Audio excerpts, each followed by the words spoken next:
దేవరూపల మండలం అప్రెడ్డిపల్లి గ్రామం జనగామ జిల్లాకు చెందిన చిందు యక్షగాన కళాకారుణ్ణి. పూర్వకాలం నుండి తాత ముత్తాతల నుండి కళనే నమ్ముకొని గ్రామీణ పల్లె ప్రాంతాలలో హరిజనులను యాసించి జీవితాన్ని కడుదుర్లభంగా గడుపుకుంటూ సినిమా మీడియా తాకిడి తట్టుకొని కళనే నమ్ముకొని రామాయణ మహాభారతం వంటి భాగవతాల వంటి యక్షగాన ప్రదర్శనలో సాంప్రదాయకంగా తాత ముత్తాతల నుంచి కొన్ని దశాబ్దాల ఏళ్ళ నుండి వస్తున్నటువంటి మా ఆనవాయితీ కళారూపం. మరి హరిజనులే పేదరికంగా ఉన్నారంటే, వాళ్ళే మమ్మల్ని రక్షించిందంటే అది గొప్ప విషయము. వారి ఇళ్లలో ఉండి మేము జీవనోపాధి గడుపుకున్న వాళ్ళం. ఈ రోజున మేము 1985లో ప్రభుత్వ సంక్షేమ అభివృద్ధి కార్యక్రమాల నుంచి చొరవగా డిపిఆర్ఓ ద్వారా, సమాచార పౌర సంబంధాల శాఖ ద్వారా, క్షేత్రపశాల ద్వారా మరియు సాంస్కృతిక శాఖ ద్వారా అనేక ప్రదర్శనలు ఇచ్చి అవార్డులు రివార్డులు తీసుకొని మధ్యప్రదేశ్, బిలాయి, ఒరిస్సా, తంజావూరు, కర్ణాటక, హంపి, ఢిల్లీ, హర్యానా ఇటువంటి ఎన్నో ప్రదర్శనలు నిర్వహించి జాతీయ స్థాయికి గుర్తింపు పొందినటువంటి వాడిని అయ్యాను. మా కళ ఈ రోజున మేము మా స్థితిగతుల గురించి అధికారులను మా స్థితిగతుల గురించి చెప్పుకుంటే ఏ అధికారులు కూడా పట్టించుకోలేదు, ప్రజాప్రతినిధులు పట్టించుకోలేదు.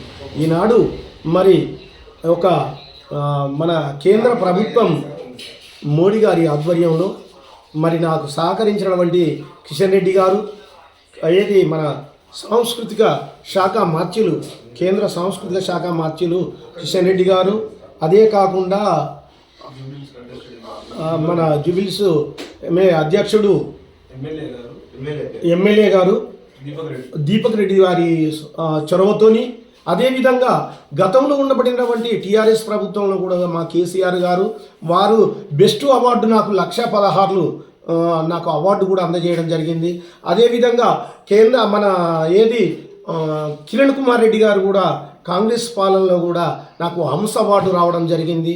ఇటువంటి అవార్డులు ఎన్ని వచ్చినా మా జాతికి అయితే ఏం మేలు జరగడం లేదు, మా సాధక బాధకల గురించి ఏ మేలు జరగడం లేదు.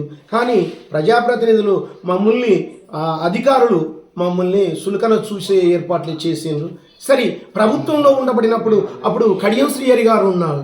మాకు ఒక 10 ఎకరాల భూమి హరిజనులని ఆశిస్తుకుని బతుకుతున్నావు కదా, నీకు ఒక 10 ఎకరాల భూమి ఎస్సీ కార్పొరేషన్ నుంచి కొనుగోలు చేస్తానని స్టేషన్ గన్పూర్ నియోజకవర్గం నుంచి 97లో నాకు ఒక 10 ఎకరాల భూమిని కూడా కొనుగోలు చేసి ఇచ్చాడు. అటువంటిది నా జాతి ప్రజలకు అందరికీ అందితే ఎంతో ఆనందపడే వాళ్ళం.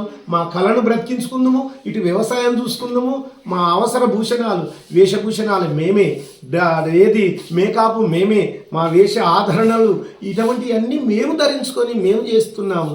కాబట్టి క్లాస్ కళాకారులనేమో ప్రభుత్వం మిన్నగా చూస్తుంది, పారితోషికం ఎక్కువ ఇస్తుంది. మా చిందు కళాకారులకు చిన్న చూపు చూసి 10,000 రూపాయలు పారితోషికం ఇస్తుంది. ఈరోజు తెలంగాణ భాషా సాంస్కృతిక శాఖ ఈరోజు రేవంత్ రెడ్డి గారి ప్రభుత్వంలో కూడా మాకు ఒక 40,000 ఒక్క ప్రదర్శనకు ఇచ్చే విధంగా ఉంటే మా కళ బ్రతికుంటుంది. మా పిల్లలకు శిక్షణ ఇస్తాము, మా కళను సజీవంగా ఎల్లవేళలో ఆ కళ బ్రతికి ఉండేటట్లు మేము కాపాడుకుంటాం.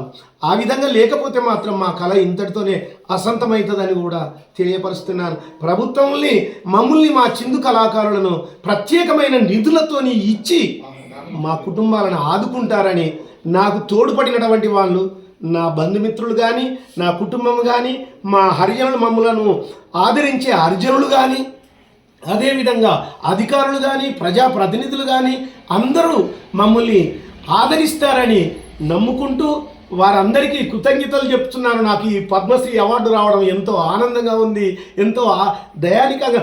నా మీద ఎంతోమంది నా కళాకారులు వస్తుంది అని ఆశించారు. ఈరోజు మాకు ఫలించింది కాబట్టి మాకు ఎంతో ఆనందం.